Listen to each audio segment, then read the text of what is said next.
मुखं करोति वाचालं पंगुं लंघयते गिरिं यत्कृपातमहं वंदे परमानंद माधवम। माँ करुणामयी माँ के चरणों में प्रणाम करते हुए, श्री सद्गुरुदेव भगवान की चरण रज को प्रणाम करते हुए आप सभी को जय श्री कृष्ण। इस चैत्र नवरात्र के पावन दिनों में हम श्री शंकराचार्य जी ने जो स्तोत्र बनाया है, देवी अपराध क्षमापन स्तोत्र, इसके ऊपर हम चर्चा कर रहे हैं। देखो, पहले ही यह बात स्पष्ट कर दे, जो भाव उन्होंने बताया है वह उनके लिए नहीं है, हमारे जैसे सामान्य जीवों के लिए है।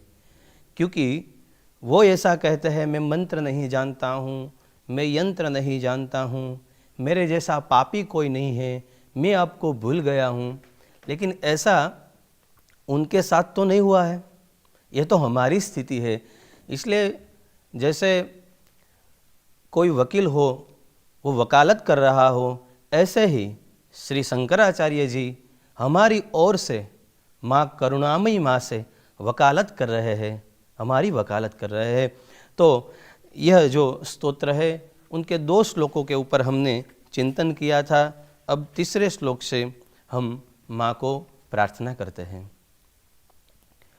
पृथिव्यां पुत्रास्ते जननी बहवः सन्ति सरला, परं तेषां मध्ये विरलतरलोऽहं तव सुतः।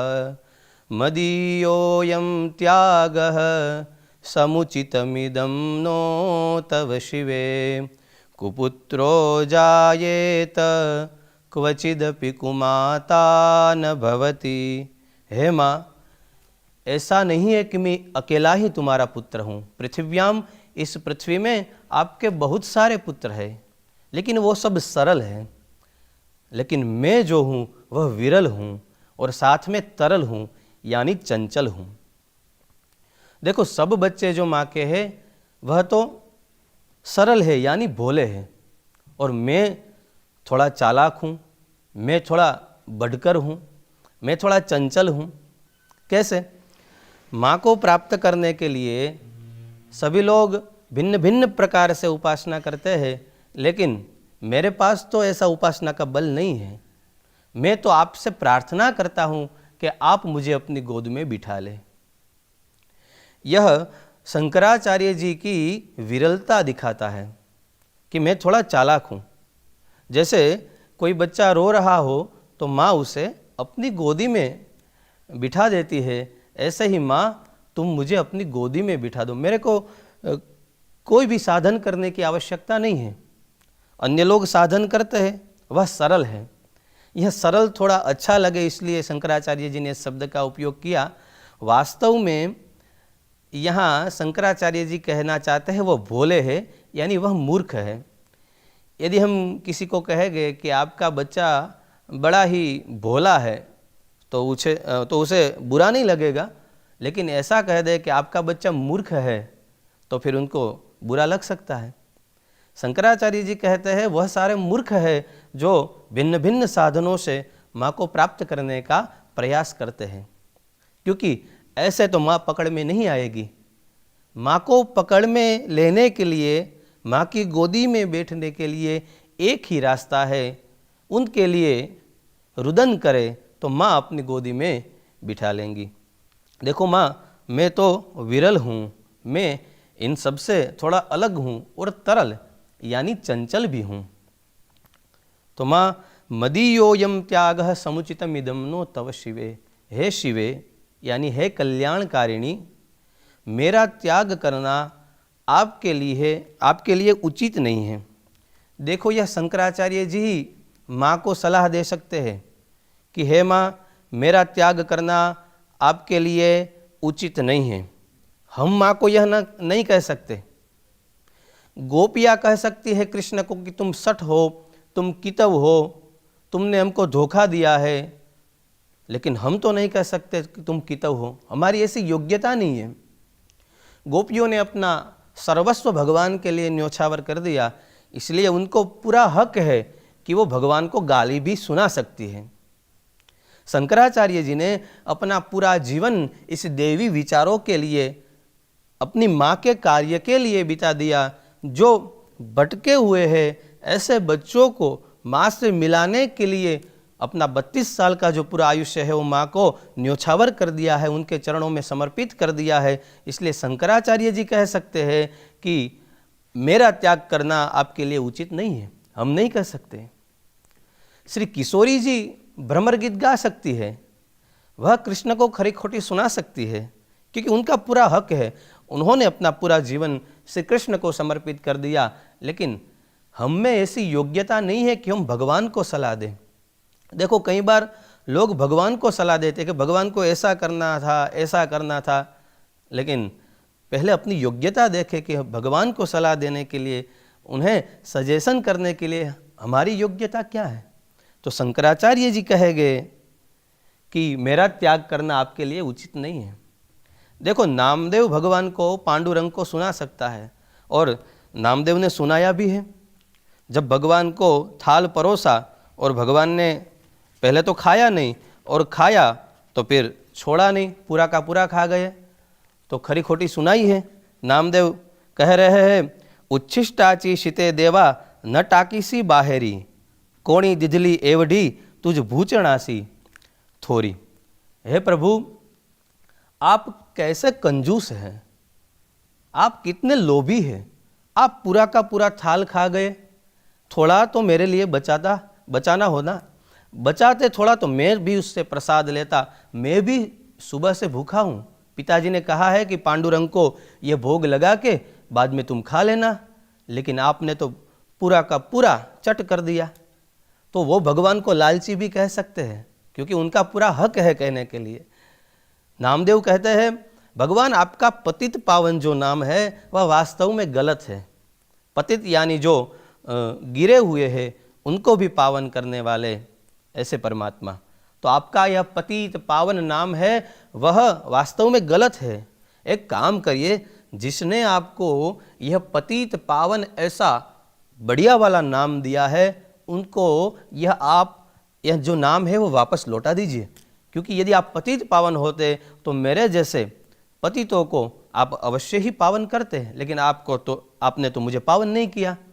तो यह नामदेव सुना सकते हैं, लेकिन यह हमारी योग्यता नहीं है कि हम भगवान को सुना पाए। शंकराचार्य जी कहते हैं, मदीयोयम त्याग समुचितमिदं नो तव शिवे।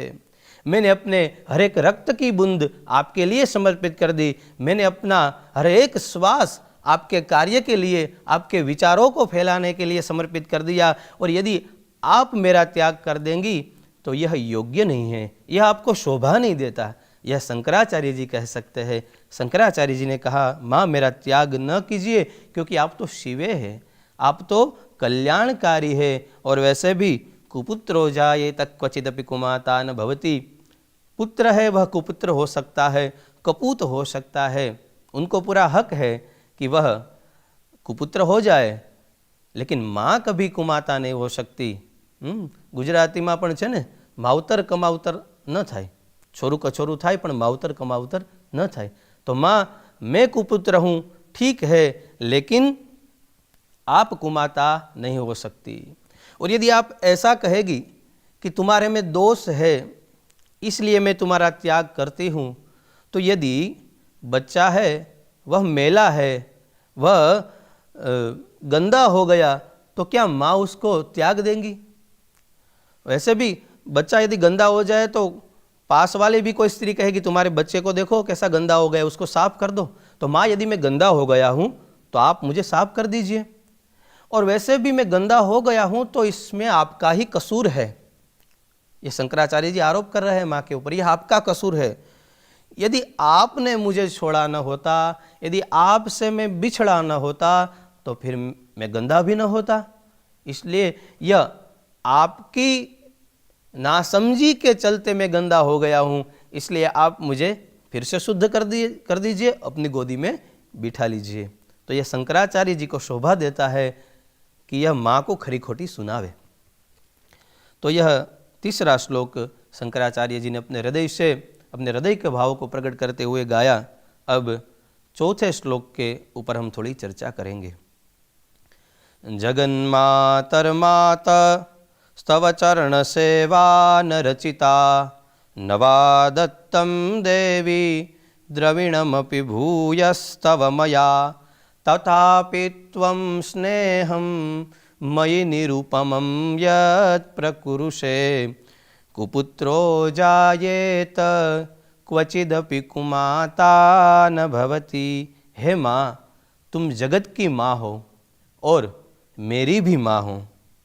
तुम जगत की माँ हो, इसलिए अपने और जो बच्चे हैं उनका ख्याल रखना भी आपकी जिम्मेवारी है, लेकिन मैं भी तो आपका बेटा हूँ, आप मेरा भी ध्यान रखें। यदि कोई ऐसा कहे कि माँ के पास तो समय है नहीं, माँ कैसे ध्यान रख सकती है, क्योंकि और बच्चों को भी संभालना है, लेकिन यह बात जगदम्बा के लिए कहना गलत है, क्योंकि यह सृष्टि की स्थिति करना, उनका विनाश करना, उनकी उत्पत्ति करना, यह सब माँ के लिए तो एक साधारण कार्य है। उसके लिए उनको थोड़ी ना मेहनत होती है। वो तो इतनी शक्तिशाली है कि सहज ये सब हो रहा है, उनकी इच्छा के चलते यह सब हो रहा है। यानी माँ के पास समय तो है। देखो, यदि इस दुनिया में कोई ऐसा आदमी हमें ढूंढना हो कि उसके पास समय ही समय हो, वो ऐसा ही बैठा रहता हो, तो वह परमात्मा है। क्योंकि परमात्मा के पास ही समय रहता है, क्योंकि यह सब जो क्रिया करनी है वो तो सहज ही हो रही है, तो परमात्मा के पास समय है। ऐसा नहीं है कि और बच्चों को समय देने के लिए वो हमें समय नहीं दे सकती। तो अब जगत की माता है तो साथ में मेरी भी माता है। वह ठीक है कि मैंने आपकी चरण सेवा न रचिता, मैंने आपके चरणों की सेवा नहीं की। बच्चे की जिम्मेवारी होती है कि वह माँ बाप के चरणों की सेवा करे, लेकिन मैंने चरणों की सेवा नहीं की, यह मेरी गलती है। और आगे कहते हैं नवा दत्तम देवी, और माँ मैंने आपको कुछ दिया भी नहीं। पहले के ज़माने में क्या होता था, यदि कोई कमा के घर को ले आता था पैसा, तो पहले वो अपने माँ के चरणों में समर्पित करता था। माँ कहेगी मेरे को क्या इसकी आवश्यकता है, मेरा तो चल रहा है गुजारा। तो वो बच्चा फिर पिताजी के पास जाता था, पिताजी उसमें से थोड़ा ले लेते थे और बाद में कहते थे यह तुम रखो। बेटा भी रखना नहीं चाहता और बाद में जो भगवान का घर में मंदिर बनाया होता है वहाँ रख देता था। तो ऐसे माँ के आगे जो हमने कमाई की वो देनी चाहिए, लेकिन माँ मैंने यह भी कार्य नहीं किया, मैंने आपको कुछ दिया नहीं। नवा दत्तम देवी द्रविणमपि, हे देवी मैंने आपको द्रविण भी नहीं दिया। और तथापि त्वं स्नेहम, फिर भी आप मेरे ऊपर इतनी कृपा कर रहे हैं, इसका कारण क्या है? इसका कारण यही है कि कुपुत्र हो सकता है लेकिन कभी कुमाता नहीं हो सकती। यह माँ जो आप मेरे ऊपर करुणा कर रहे हैं, मैं इतना गिरा हुआ हूँ, इतना पतित हूँ, फिर भी आप मेरे ऊपर जो करुणा कर रहे हैं, यह इसलिए कर रहे हैं कि आप मेरी माँ हैं और माँ का तो स्वभाव ही है करुणा करना। इसलिए माँ ऐसे ही करुणा हमारे ऊपर आप बनाए रखना, और मैं जो भी गलती करता हूँ उनको आप क्षमा करते रहना। आपका जो ये निरुपम प्रेम है, देखो माँ का प्रेम है वो निरुपम है, हम किसी उपमा में माँ के प्रेम को बांध नहीं सकते। माँ का प्रेम इतना निस्वार्थ है। तो है माँ, मैं तो आपका बालक हूँ, आप ऐसा ही प्रेम हमारे ऊपर बनाए रखना, ऐसी ही अनुकंपा हमारे ऊपर बनाए रखना, हमारे अपराधों को क्षमा करना। माँ हमें अपनी गोदी में बिठा लेना और हमें अपना प्रिय बनाना। ऐसे ही माँ करुणामयी माँ के चरणों में हम प्रार्थना करते हैं। शंकराचार्य जी के यह जो दिव्य भाव है उनको हम प्रणाम करते हैं। 2 श्लोकों के विषय में आज हमने चर्चा की, कल आगे के श्लोकों के विषय में हम चर्चा करेंगे। शंकराचार्य जी के ऐसे भावों को प्रणाम, माँ करुणामयी माँ की निरुपम करुणा को प्रणाम करते हुए आप सभी को जय श्री कृष्ण।